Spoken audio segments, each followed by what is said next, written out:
झारखंड की राजनीति में इस समय सबसे बड़ा भूचाल घाटशिला उपचुनाव के ठीक पहले आया है। चुनाव से सिर्फ कुछ दिन पहले बीजेपी को ऐसा झटका लगा है जिसकी किसी को कल्पना तक नहीं थी।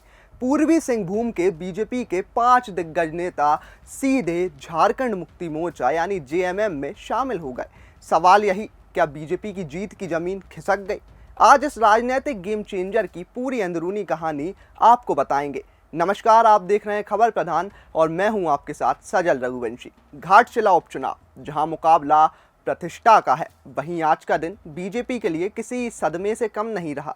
मीडिया रिपोर्ट्स की माने तो पता चलता है कि पूर्वी सिंहभूम जिले के 5 बड़े नेताओं ने पार्टी ही छोड़ दी और सीधा हेमंत सोरेन के खेमे में जा पहुंचे। इन नेताओं में शामिल हैं पूर्व जिला अध्यक्ष सौरभ चक्रवर्ती, जिला परिषद उपाध्यक्ष पंकज सिन्हा, पूर्व मंडल अध्यक्ष तुषारकांत, सक्रिय कार्यकर्ता सुरेश महली और सबसे बड़ा नाम घाटशिला मंडल अध्यक्ष कौशिक कुमार।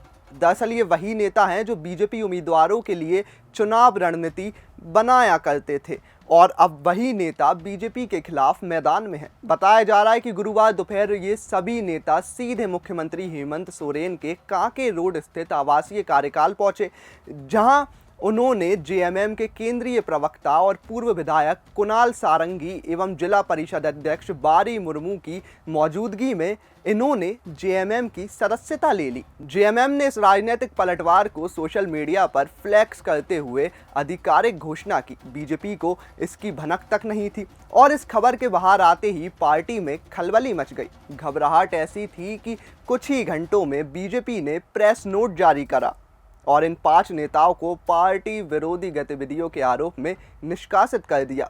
लेकिन सवाल उठता है कि क्या ये निष्कासन कार्रवाई है या डैमेज कंट्रोल, क्योंकि ये नेता पिछले कुछ समय से नाराज बताए जा रहे थे। मीडिया की कुछ रिपोर्ट्स दावा करती हैं कि टिकट चयन में कार्यकर्ताओं से राय नहीं ली गई थी और यही गलती पार्टी को भारी पड़ गई।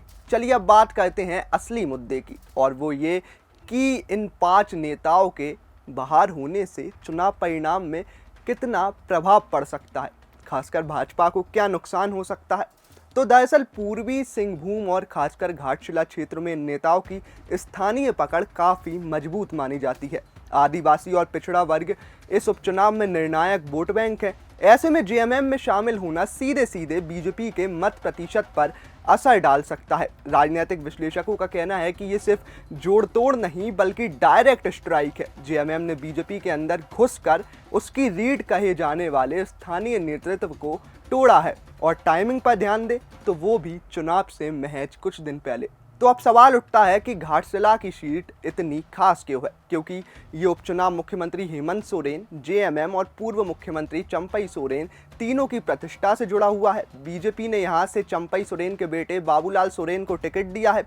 वहीं जेएमएम ने दिवंगत शिक्षा मंत्री रामदास सोरेन के बेटे सोमेश चंद्र सोरेन को मैदान में उतारा है। यानी मुकाबला है सोरेन बनाम सोरेन, लेकिन पार्टियां अलग। तो क्या बीजेपी की अंदरूनी कलह जेएमएम के लिए जीत का रास्ता आसान कर देगी? क्या 5 नेताओं का पलायन वोटों की दिशा बदल देगा? और इस राजनीतिक मास्टर स्ट्रोक के पीछे क्या है असली कहानी? अब आपके हिसाब से घाटशिला में किसकी वापसी होगी, बीजेपी या जेएमएम? ये तो आप ही हमें कमेंट बॉक्स में बताइए और इंतजार सबको रहेगा। नमस्कार। वीडियो अच्छा लगा हो तो लाइक कीजिए, शेयर कीजिए और कमेंट बॉक्स में हमें ज़रूर बताइए।